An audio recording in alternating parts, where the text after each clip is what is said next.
Over 150 Spikeball teams of all ages and abilities have gathered today in Lancaster, Pennsylvania to compete at the first stop of Spikeball's East Coast Tour Series, one of 20 regional tournaments along the way to Spikeball's October National Championship.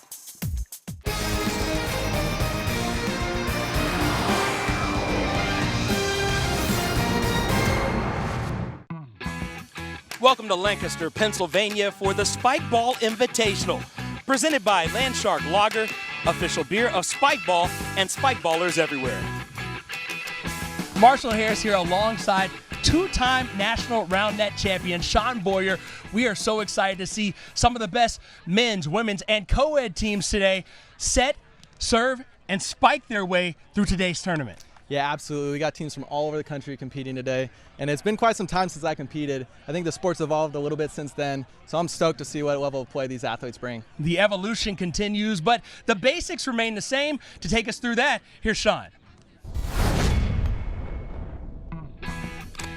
The sport of round net is played similar to 2-on-2 volleyball. A point starts with a serve and the returning team has up to 3 touches. Think bump, set, spike to return the ball onto the net. Once the ball hits the net, possession changes to the other team. The ball must cleanly bounce off the net without hitting the rim or bouncing twice. What's unique about round net is that there are no sides or boundaries. Once the point starts, the team can hit or move in any direction. The point ends when one team can't return the ball back onto the net. Now that's about it for the basics. It looks like it's time to meet our first teams. In today's co-ed matchup, here at the Spikeball Invitational, we have Riff Raff in the navy and green, the husband and wife team of Joel Graham and Becca Graham. All the way from California, Preston Buys and Jordan Vigna, they make up the team Happy. And we start our day with game 2 between Riff Raff and Happy. Riff Raff in the black and green, Happy in the red, Becca Graham and Joel Graham. They are on serve, first point off Becca Graham, and good job returning there by Happy. Preston Buys and the gang getting it done. So they get the first point, and now they'll serve. It's Jordy Vigna on to serve, returned, getting it on net, trying to save it. Looks like that might have hit back rim. Yeah, a tough backhand for Joel there. He did his best. Becca sent him a little off the net where you don't really want it, and they don't come away with it. So Jordy Vigna up 2-0. That's almost out of reach. Great diving save there, but unable to put it on net is Vigna. Yeah, she did the hard part. She dove. She got to get up on it. Preston put her a little off the net. She had a chance for it. And we have a lobster trap on the serve there. So quickly, it's 3-1 Happy, and now Preston Buys on to serve. Joel Graham looking to return, able to keep it alive for his partner. Back on net, up in the air. Here comes Vigna trying to get it back to that net. Unable to do it, though. And Riff Raff will get the point. Yeah, great effort. Preston, I think Jordy expected that set to be a little different. Preston put it behind her. She had a good attempt, but not in the right spot. So Becca Graham with the serve now. Preston Buys puts it on net, sets it up beautifully for his partner. Yeah, almost a hinder on that. I think Joel was a little late to have an attempt at it, and Preston did best to move out of the way. But they get the point. Happy up 4-2. Vigna back to serve. Good job returning there, and no one home for Happy as Becca Graham gets the kill. Yeah, good looking flanco serve from Jordy, leaning out to her left hand and try and catch Becca on her left. 4-3, Happy with the lead, but it's Riff Raff serving. Preston Buys gets it, and that's a set, but not in time was Becca Graham to keep that ball alive. Here's Buys again on the serve, up 5-3, and the ace there. Yeah, you'll see that. He almost takes a little power off the serve, so it doesn't come high at Joel. It comes low, and it's really hard to get that up. More of a straightforward serve there, returned by Graham, kept alive. And here's Preston Buys way up in the air. Graham to Graham, trying to get his Vigna kept alive, but she can't run it down. And Riff Raff gets the point. Yeah, that's where I think another foot taller for Jordy would have helped. And there's no perfect body size or shape for a round net, but every 5 points they will rotate. So here you have Becca Graham on the serve. Buys back to receive. Vigna sets it up on the net for him, and off the hand. It's a great attempt. I think Buys knew it himself. It hit rim on the way off, so that's going to be 7-1-7's point. So 7-1-7. Graham, a member of that team, and also Riff Raff here in the co-ed division as they're fighting for this point. Good job keeping it alive. Buys drops it, but here come the Grahams again. Becca The soft drop, returned, saved again, and the fake, and then the left-hand finish by Joel Graham. Yeah, it's beautiful once a rally sort of develops and players get scattered across the field. That's when it really opens up and you can find space to win a point. So now we're all square at 6. Becca Graham now on the serve. Riff Raff up 1-0 and looking to take game 2 as well. Nice save job there, and a good job by Joel Graham again, going high over the head of Jordy Vigna. Yeah, that was a textbook body work from him. He just kind of stood there, let the ball do the work, came right up to Becca, and they put it away. So Graham switching positions here. She'll serve to Vigna. Set up nicely by Buys. Graham able to save it again, set back on the net. Here's Buys, another set, and just out of the reach, or off the fingertips, I should say, of Joel Graham, and Happy gets the ball back. They get the point, and it's 7 apiece. Buys now on the serve. Graham returning. Graham again drops it nice and soft and gets the point. Yeah, I think we'll have to call that one a miss hit, but sometimes miss hits are the best hits because it just dinked right off the net for him. It always helps when you're just a little bit closer to the round net. Served now by Joel Graham, set up and Buys an easy play there. As Becca Graham went by him, he saw where she was and let it fly. He made it look easy, but that's hard to do. He waited until the last second to hit that ball. Another serve and another point. This time Becca Graham getting the job done. An outstretched Jordy Vigna unable to keep things alive. So Riff Raff now serving, up 9-8. That hit the pocket. Another serve. Here comes the setup, keeping it alive on the net. Bodied nicely, and the finish by Preston Buys. Yeah, so one thing you'll notice, on serves, pockets are going to be a redo, but in play, all pockets are playable. So that's why they ended up keeping that point live. Flanga serve this time by Buys. Set up nicely on the net, bodied up by Buys. And he finishes it off. Trying to make the attempt there was Joel Graham, but he was already down on the ground. Yeah, not much room to move. Some pretty quick 1-2s once you get on the inner workings there. Front rim on the serve there by Buys. Happy up 10-9. Now it's a 10-10 game. Buys kept alive by Joel Graham. Becca over to Jordy Vigna, who comes for the kill. Just getting a piece of it is Becca Graham. It's still alive on the net. There is Becca Graham. Skirts it across. Another save, but unable to keep it alive. Pretty Joel Graham. Yeah, valiant effort from Joel to throw his foot out there just to try and keep that thing alive, but it didn't pop up for him. So the point for Happy, it's 11-10. They're trying to take game 2 here against Riff Raff. Missing the round net altogether there is Joel Graham. And now look who's on a comeback trail, but Happy, who's up now 12-10. Returned nicely there by Becca Graham. Trying to body it up is Preston Buys, but he can't get it to his partner. And so the point goes to Riff Raff, and now Joel Graham will be back in control of the serve. Front rim, though, for him, so a quick point back over to Happy. Now 13-11. Serve could have been a little bit high, but choosing to return it is Graham, and for good reason. Yeah, rightfully so. It was not that bad of a high serve, and they opted to play, and it worked out for them. So Riff Raff down a point, 13-12. On the serve is Becca Graham. Set nicely back to her and out of the reach of Becca Graham as Jordy Vigna put enough on that to get the point and make it game point for Happy. Flanga serve. Up, set, straight through, but set nicely for Preston Buys, and the body unable to get back to his partner or the net, and that will do it for the game. Happy takes game 2, 15-12. It was a point that could go either way. Happy for a moment, but it's Riff Raff getting the job done. More Spikeball Invitational in just a moment. The Spikeball Invitational is presented by Lancaster Lager, the official beer of Spikeball and Spikeballers everywhere, and in part by Spikeball. Visit spikeball.com/win for a chance to win everything we make. Spikeball's National Tournament Series has 23 tournaments across 4 regions. We've already been to San Diego, Atlanta, and Chicago this season, and we're here in Lancaster, Pennsylvania, the first tournament in the East region. And here's a look at the current men's and women's national rankings, which are based on a team's tournament finishes. Some teams to watch, such as top-rated Chiswick Showalter and Wabi Sabi, are playing here in Lancaster today. At the end of the season, only the top 16 qualify for the Pro Division and are eligible to compete for the National Championship, held every year in October.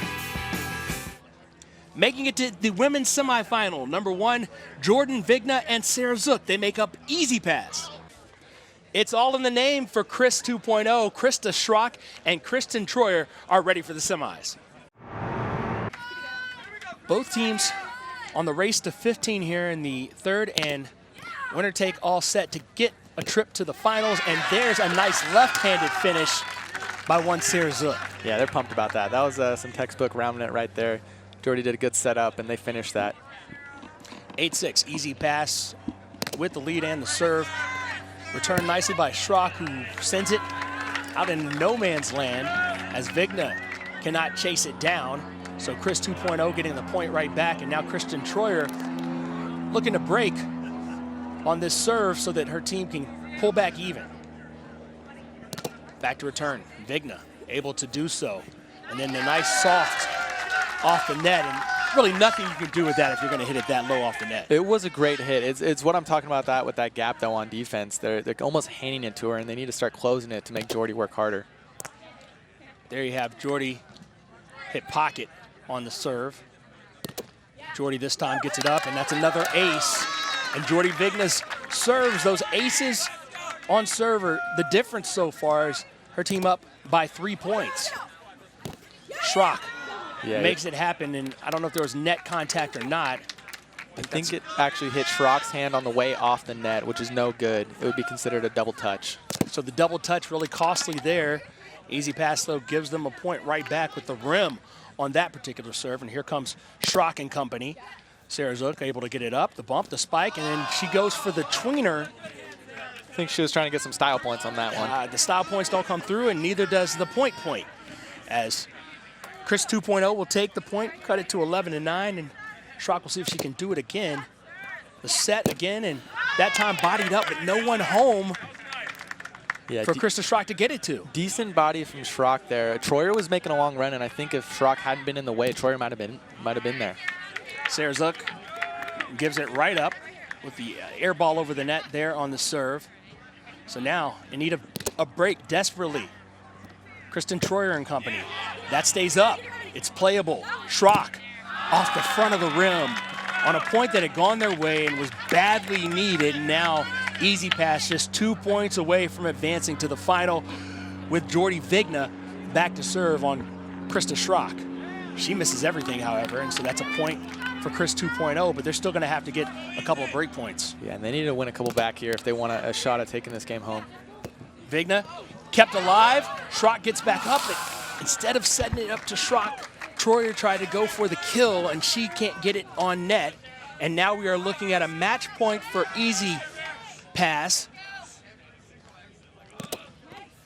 Here's Sarah Zook on the serve, the return, and staying alive is Chris 2.0. Yeah, it's a great put away. They're going to really, I'm sure they'll talk about it after this game about they didn't set that. They tried to hit it on 2 on the rally before this. Still match point. That one's going to hit the pocket, I believe. So a second opportunity coming from Kristen Troyer, desperately trying to keep hope alive for Chris 2.0. Sarah Zook back to return, and the lobster trap is the way this game is going to end, and that's the way the match is going to end. 15-12, the decisive Game 3 in favor of Easy Pass. They head on to the final here at the Spikeball Invitational. We're taking a quick break. We're back, diving into more Spikeball in just a moment. Throughout the Spikeball Invitational, we've seen some really great team jerseys. They're all provided by Savage Apparel Company, based out of Richmond, Virginia. Savage has been outfitting round net players since the early days of the sport and is the official apparel partner of the Spikeball Round Net Association. In fact, here's our own Sean Boyer sporting a Savage jersey back in 2015. The bold, colorful designs have become an integral part of competitive Spikeball. Be sure to visit www.savageultimate.com to grab gear for your own Spikeball experience. And now here's Sean with some more Spikeball insights.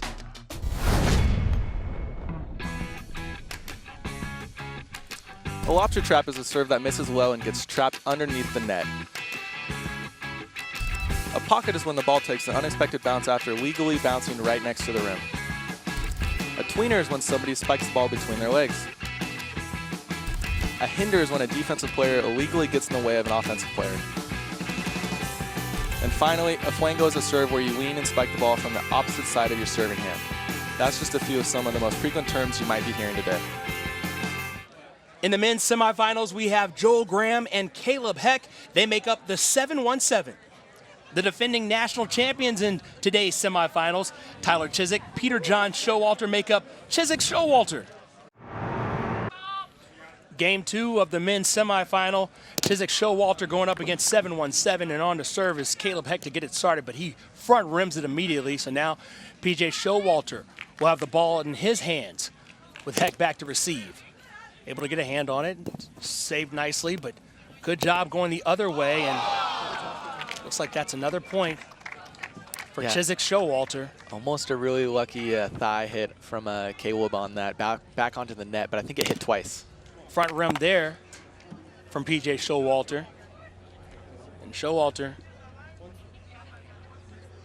looking to get some things going on the serve. Here's Joel Graham on his serve and quickly put away by Tyler Chiswick. Yeah, there's no chance for 7-1-7 to get to that. That's as low as a hit can get, and that's testament to Tyler just waiting as long as he can until he hits that ball. A lot of people think when they first start coming out and playing round net that it's similar to volleyball, and there are aspects that are, but when you're going to strike the ball, it's almost more comparable to tennis or ping pong. It's a sidearm hit instead of an over the head.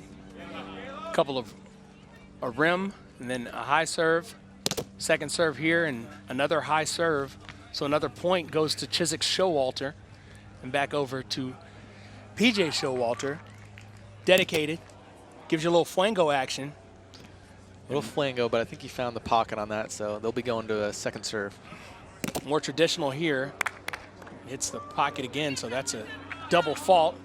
And back over to the 7-1-7 and Joel Graham. So Graham on the serve, trying to figure out what he wants to do. Good job there, but I'd say that's a...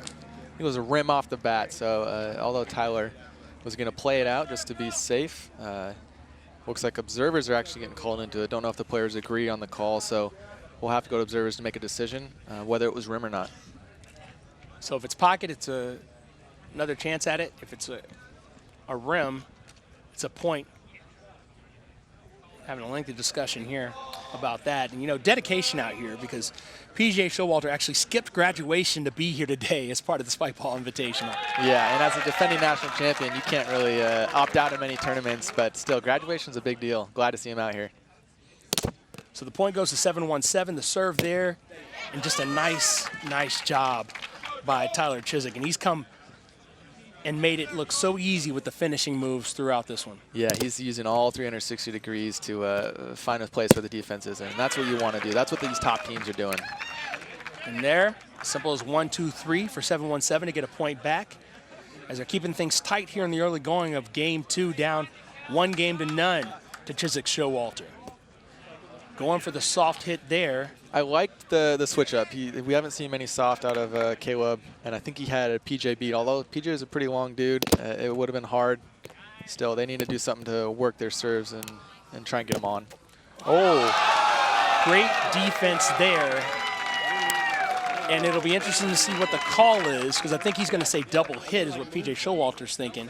Yeah, I think it's partly PJ can't really believe what just happened, because you don't see that very often.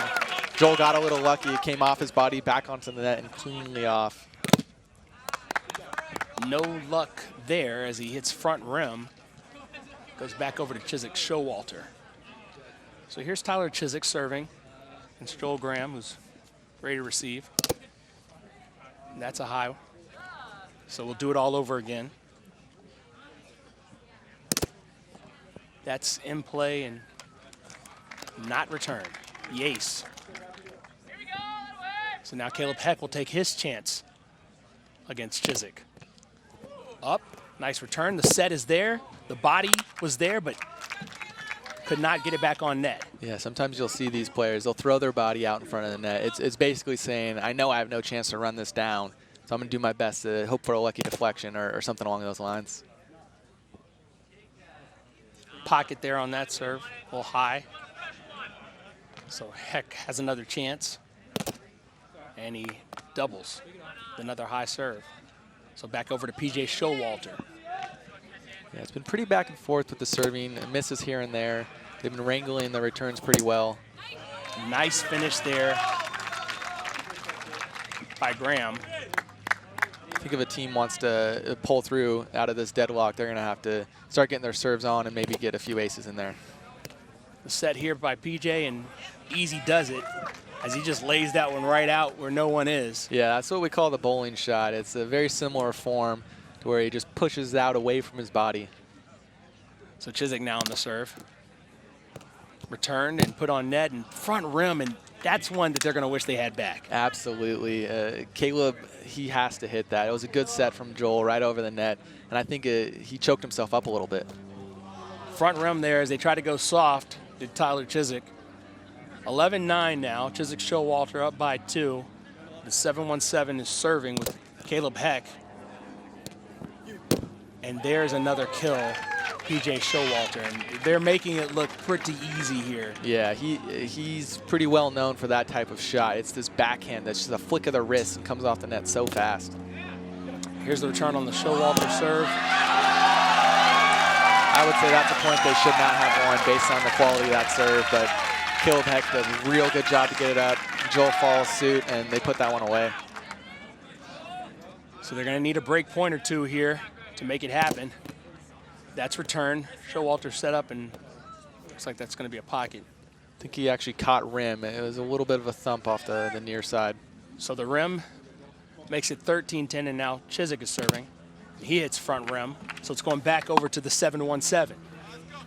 So Caleb Heck trying to serve his team back into it, down a couple of points. First serve is high. PJ Showalter back to receive. It's hard to hit a high serve over PJ, but it happens every once in a while. Heck on the second serve. Hits front rim on that. So now we're looking at match point. Chiswick Showalter up 14-11. PJ Showalter, will he go for the ace? The Flango serve. That Flango hasn't been working out for him like I've seen in tournaments past. Second serve here, and that's a lobster trap. And 14-12, still match point for Chiswick Showalter, but 7-1-7 now serving with Joel Graham. That ball's kept in play. Nice dive there by PJ, and they're still in it. Tyler Chiswick had a chance. He did. It was a tough shot. It almost looked like he tried to tween it, and he caught the rim on the way off. So now 14-13. Can he get an ace? They're going to play this. And that's high, and it's out of the reach of 7-1-7, and that's going to do it. PJ Showalter, a fitting end for the national champs as they survive and advance to the finals here at the Spikeball Invitational, taking 2 games from 7-1-7. We're jumping into more round net action in just a moment. We're back after a quick timeout. The Spikeball Invitational is presented by Landshark Lager, the official beer of Spikeball and Spikeballers everywhere.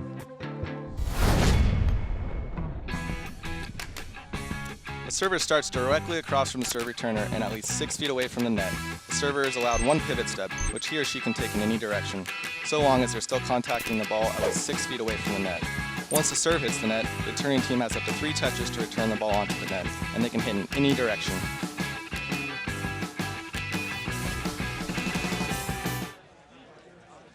Marshall Harris and Sean Boyer back with more from the Spikeball Invitational.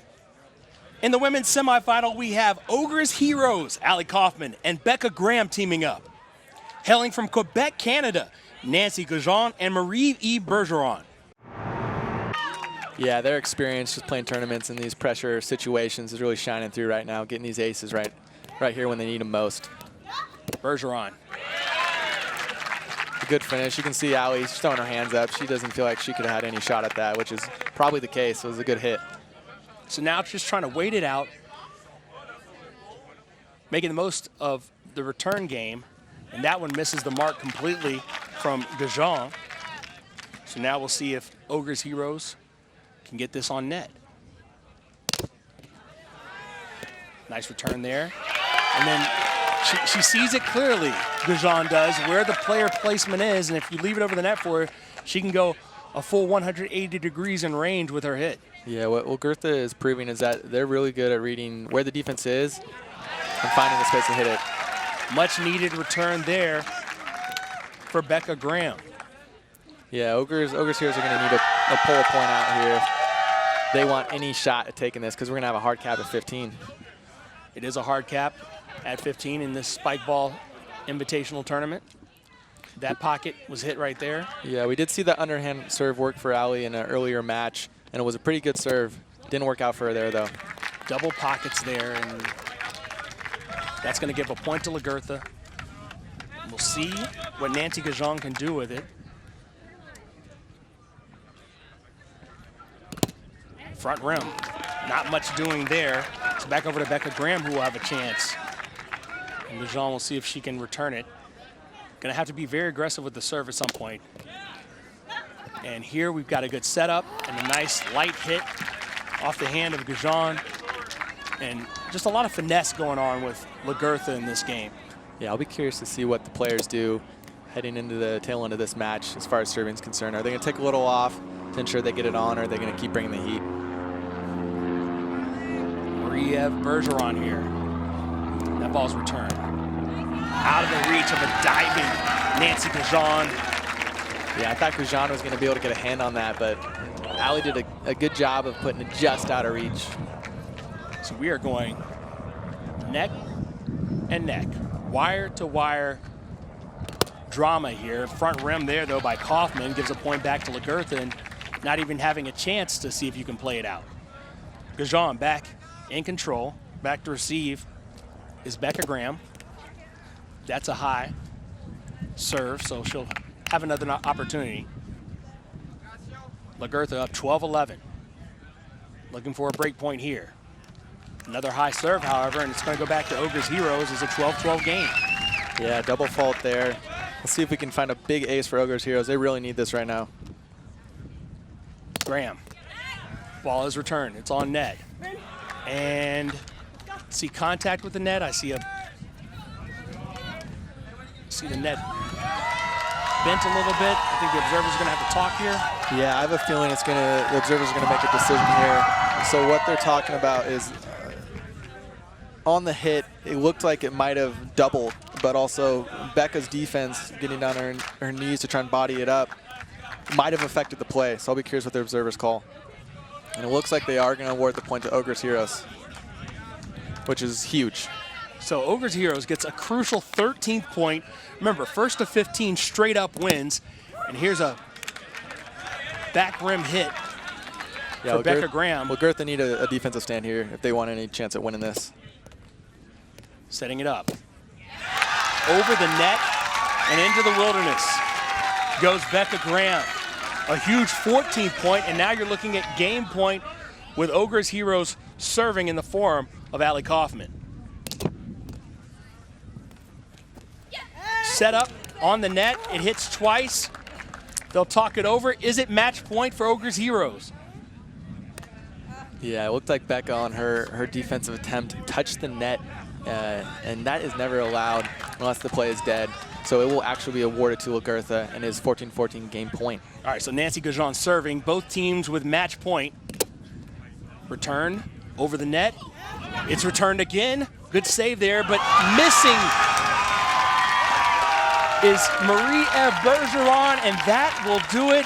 Ogres Heroes hangs on, advancing to the finals in a great match that came down to the last missed shot off the hand of Bergeron.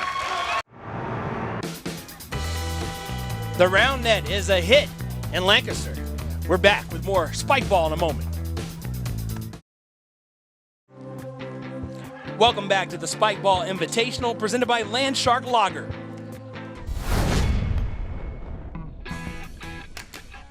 Once the ball has been served, the returning team has up to 3 touches to return the ball onto the net. They can try and do this in 3 touches, 2 touches, or 1 touch. A popular strategy is to try and set the ball close to the net, giving the hitter the most options of where to hit the ball, forcing their opponents to defend 360 degrees. Advancing to the finals, the team of Easy Pass, Jordan Vigna and Sarah Zook. They'll be facing off against Ogres Heroes, the team of Becca Graham and Allie Kaufman. the final and decisive game of the women's final here at the Spikeball Invitational. Ogres Heroes against Easy Pass, and we're off and running. Allie Kaufman on the serve, trying to get it back on net with Sarah Zook and Easy Pass, and unable to do it there. So Ogres Heroes takes the first point, and it's a big one, 1-0. Kaufman unable to get anything going, though, because she misses the entire net there. Jordy Vigna coming back with a server on. That's a little high, so she'll get a second opportunity. Sidestep there, hits rim. Yeah. So back over to Ogres Heroes. Both these teams, I think, are going to start pushing the envelope on their serves and maybe try something we haven't seen before. A good serve there, but able to be controlled by Sarah Zook. Now here comes Ogres Heroes, unable to get it back on net. Good attempt there by Becca Graham. Yeah, it was a nice effort. I think Kaufman's set was a little wide for Becca's liking, and hence why she was falling over during the hit. Pocket there for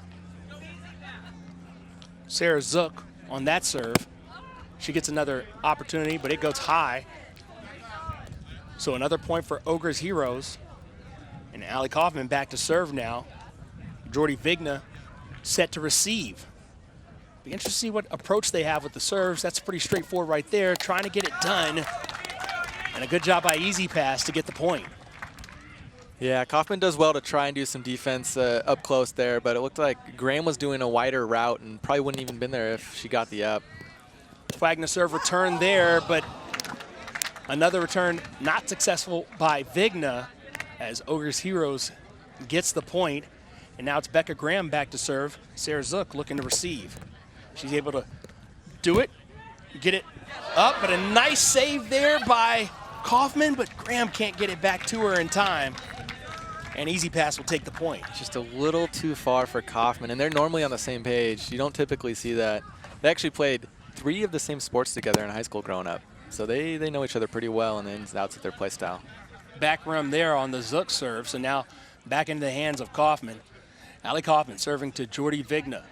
Ogres Heroes holding a point. Here's the set for Vigna. Puts it behind her. Good save there. Back over the net, but unable to get to it. The diving attempt, not enough for Allie Kaufman, and Easy Pass will take the point. Yeah, that's tough. You can't be too mad at Graham for the far set on that. You want to give Kaufman a chance, and she had to run back, but it was just a little too far to make it happen. So Jordy Vigna now sidestepping on her serve. Return put in position by Kaufman, and it's right by Sarah Zook, who was in the vicinity, but she was running somewhere where the ball was going right past her. Yeah, you'll see these top-level players, they pull the ball into their own body to try and get as much angle as possible away from where their defense is running. Here's Becca Graham on the serve. Let's see if they can get it back on net. Sarah Zook trying to do it, and that one's going to roll off the net. I think Zook got away with that one. She went short when Graham was right there to play D, but Graham didn't get a good touch on it, and she probably should have. So instead, Easy Pass with the point. Here's Zook on the serve. Nice serve, but able to keep it alive was Graham. Now Easy Pass coming back the other way. Vigna, beautifully done. Again, she sees where Kaufman's going, and, well, if you're headed that way, I'm just going to hit it behind where you thought you were going to be. Yeah, exactly. They spread them pretty thin on that, and it was an easy put away for Vigna. So here's Easy Pass. Sarah Zook on the serve. Able to be returned, and a great job there by Allie Kaufman. Yeah, good push for Allie, right in the gap, and not too hard, and it landed for her. So Kaufman now on the serve. We're halfway through this Game 3, winner take all in the women's championship match. Kaufman, the serve, volleyed nicely, put up, but kept alive by Kaufman. Graham over to Kaufman, out of the reach of Vigna. And another point for Ogres Heroes. Yeah, that's a big one to get a break on that. Go up a point about halfway through this game. Ogres being such a good team. They've actually never lost a series. They're one of the top teams in women's round net right now. They're expected to win this, but we got Easy Pass putting up a pretty good fight. Missed opportunity there with the left from Vigna, though. That's not going to get it done. Another break point, and all of a sudden, Ogres Heroes creating that space, and Kaufman getting the ball on net with her serves, and Easy Pass not able to answer back. Here's another opportunity, and just a missed hit She reached back like she was going to hit it off net, and she just missed it altogether to Sarah Zook. Yeah, it's a shame because mistakes like that can really punish you in a finals where you're playing an as experienced team as Ogres Heroes. Here's Ogres Heroes. She went underhand on her serve. Now keeping it alive as Heroes, looks like it hits rim. So that's going to be another point for Ogres Heroes, or? Yeah, Ogres will take that. That was an impressive serve from Allie underhand. So hard to defend against. All right, so Allie Kaufman getting creative with her serve. She goes underhand again, keeping it alive over the net now and out of the reach of Kaufman as Sarah Zook able to respond a little better that time. Kaufman is making those serves look easy, but I will tell you, that is not easy to go underhand. So the underhand serve, the advantage there is it stays low to the ground. You really have to get down to get it, and of course that's affecting the ability to hit. So here's Jordy Vigna, easy pass, needing to come up with something. Great job there to adjust to a miss hit. Off, kept alive. Here's Becca Graham, and she puts it away. That was a good finish. It got a little bit away from the Ogres Heroes, that is, but they're able to wrangle it in and make that point still happen for them. So a big point there for Ogres Heroes is they're now just 3 points away from a championship. That goes up. Good save there for Graham. She puts it on. Looks like it could have hit rim, but a pocket is called, and no return from easy pass. And things starting to slip away, and Ogres Heroes really asserting themselves here in this final game of the day on the women's side. Yeah, they're showing why they're one of the #1 teams in women's round net right now, and making it a tough job for Easy Pass to even be in this game. Becca Graham goes left hand with the save, and her serve kind of put Easy Pass in disarray, and all of a sudden we're looking at match point as they cannot get it back on net. It's returned, and a good point there by Jordy Vigna to keep hope alive for at least one more point. But they're going to need a lot of work if they're going to come back and get to 15 before Ogres Heroes. Yeah, they got to, yep. And that's it. Front rim on match point from Sarah Zook, and Ogres Heroes pulling away late in this one. They are the Spikeball Invitational Women's Champions. We're all set for more Spikeball action. We're back after this quick timeout. The Spikeball Invitational is presented by Landshark Lager, the official beer of Spikeball and Spikeballers everywhere, and in part by Spikeball. Visit spikeball.com/win for a chance to win everything we make. Before we move on to the men's finals, Sean takes a look back at the top plays of the tournament. You want to see a good tweener, there it is right there, through the legs, nice smooth hit. Great dive into a body and put up high. Hoping to close the point out. They make an effort back towards net. Can't seem to find it. Take another look at that. Coming off the knee. Good set back. And he puts it high. Can't be mad. Another leg up. Chases it down well. Into a pocket. They're psyched. Does well to get it back onto the net.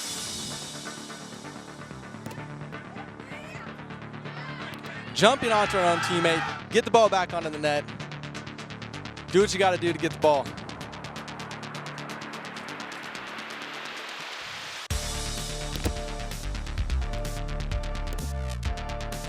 Nice outstretched hand into a hit, but we see a miracle knee come out of nowhere, hits the ball back straight onto the net.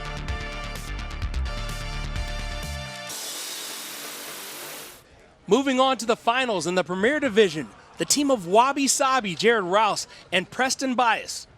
They'll be taking on the defending national champions, Peter John Showalter and Tyler Chiswick, the team of Chiswick and Showalter.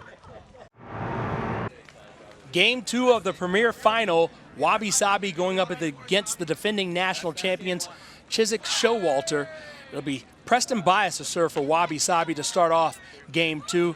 Chiswick Showalter taking Game 1, so a must-win situation for Wabi Sabi and a high serve to start things off. Let's see what Bias elects to do with his second serve. Sidestep and overshoots it, and just like that, Chiswick Showalter in the driver's seat. Yeah, Wabi Sabi has a tall order to fill because Chiswick Showalter is one of the best teams in the country, and they've actually only lost one series as a team. Electing to play that high one and making it count was Jared Rouse as he finishes off the kill. It's a situation where you elect to take the high or to make something of it if you feel like you've got enough space with you and your partner. Here's Rouse on the serve, trying to be aggressive. Good return there by Showalter, even better finish on the point. Yeah, decent serve from Jarrett there. You can't be upset about that, but PJ does well to put it up and then has a nice backhand. See if Jarrett Rouse can do the same the other way, and he does. Yeah, that's what you want to see coming into this game. They don't want to have any errors on their part early on. Rouse now back to serve. Chiswick receiving. That's a high one, so he'll get another one. Serve number 2 on his part.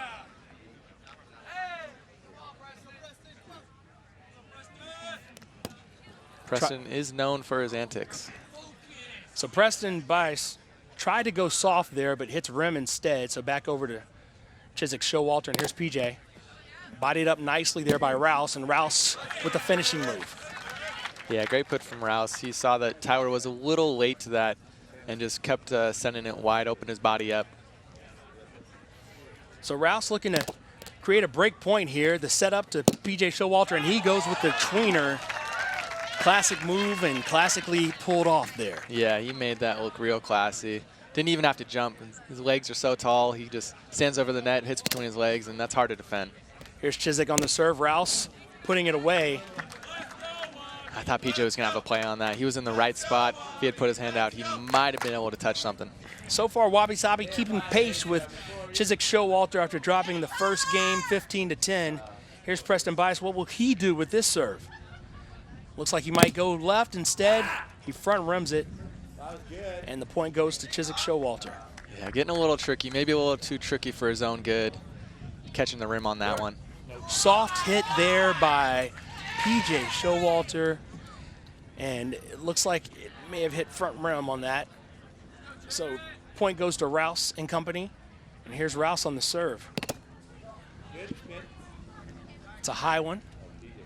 So Yeah. a fault, and he'll get a second chance. Now going from his knee, Fuengo. It's returned, and a good finish there by PJ Showalter, or was it a rim? I think he actually might have caught rim. There's a little bit of a thump on the way off, so Wabi Sabi will walk away with that point. So Wabi Sabi gets the point, they get the serve, and a nice scoop reverse move there by Tyler Chiswick. So he gets the point for Chiswick Showalter, and he gets the serve as well, back in his hands. Returned, Rouse, and just passed Showalter there. Looked like he might have been in position, but just too quick for him. Yeah, he was in a good spot. This game has been a little tighter than the one before. Which is this is the first matchup between these two teams, although they're both ranked 1 and 2 in the nation. So here you got PJ Showalter again getting it through with the reverse, and they're just finding the crease, the seam between the two defenders, and making Wabi Sabi pay. Yeah, it'll be interesting to see what sort of serves come out in this later half of the game. Try and break this deadlock. A high one there from Showalter with Bias back to receive. So on the second serve, returned right over the net. Should be an easy kill, and it is. Yeah, Jarrett gave Bias a great set, put it on the far side. He was able to carry it through and right past the defense. So Jared Rouse now serving. Looking for a break point to create some space between himself and Chiswick Showalter. That first serve goes high, though. So we'll see what he does going off the knee. The Fuengo return, put in position. Tyler Chiswick, the soft. Those ones are the best when you catch the defense running one way and you hit it the other. It's hard to do, but with a set like that right over the net, you have 360 degrees to work with. And such contrast between the power that he's been able to display and what he sees there. And a quick serve there. And then the finish is Rouse and Bias are ready for the challenge of some deception. Yeah, pretty sweet serve from Tyler there, just flicking out of his hand, hitting it backhand with his right. So Bias still looking for that set point. Overshoots everything. Point goes back over to Chiswick, Showalter. Showalter now on the serve. And he goes Fuengo, kept alive, but no chance for Bias, who had to lay out for the initial return service to get back up and put it back on net. Yeah, the fact that he got a hand on that is impressive in its own regard. Big opportunity here for Chiswick Showalter to get it back on net in the kill, and they do just that. They make it look so easy, but trust me, it is not. The runaway from the net set from PJ up to Tyler, and he backhands it on. That was a great finish. And with a game to 15, the one break point can be crucial as they head forward and unable to return that. And now an ace, or back rim, excuse me. So Wabi Sabi gets it back down 1. Jared Rouse now down to serve. Tyler Chiswick back to receive. We'll see what Jarrett has in his bag of tricks. That's not going to work for him. They need an ace here or a defensive stand to get back in this game. Instead of front rim here, going to have a break point, get the front rim from the other side. So now a 12-11 game. All eyes on Preston Bias. So Bias, see what he pulls out of his hat. Kind of an inside-out approach there, and the quick finish by Tyler Chiswick. Yeah, he almost hesitated right there. We're just waiting for Jarrett to make a move, and Jarrett got frozen. Stuck. Yeah, he was frozen. He couldn't move because what are you going to do when you have to cover 180 degrees? So here on the return, nice body there by Tyler Chiswick, but unable to get it back on net. So now 13-12, and we're eking closer and closer to game point and possibly match point unless Wabi Sabi can do something here, and that's not going to help. Overshooting the round net entirely, and now we are looking at match point, championship point for Tyler Chiswick. Returned close to the net and front rim, and that will do it here in Lancaster. Yeah, great effort from Chiswick Showalter all around. They just played the better game today. And Wabi Sabi, I think they'll want to get one off him at the next tournament, but well-deserved from Chiswick Showalter. So Chiswick Showalter, the defending national champions of the round net, come up with a big win here in game 2. A 2-0 sweep in the final match of the Premier Division. They take out Wabi Sabi 2-0. Whether they were spectating or participating, plenty of bounce to go around here in Lancaster at the Spikeball Invitational. The players did not disappoint, and we can't wait to do it again. For Sean Boyer, Marshall Harris signing off. Don't forget, look for us July 4th on Coney Island on ESPN2.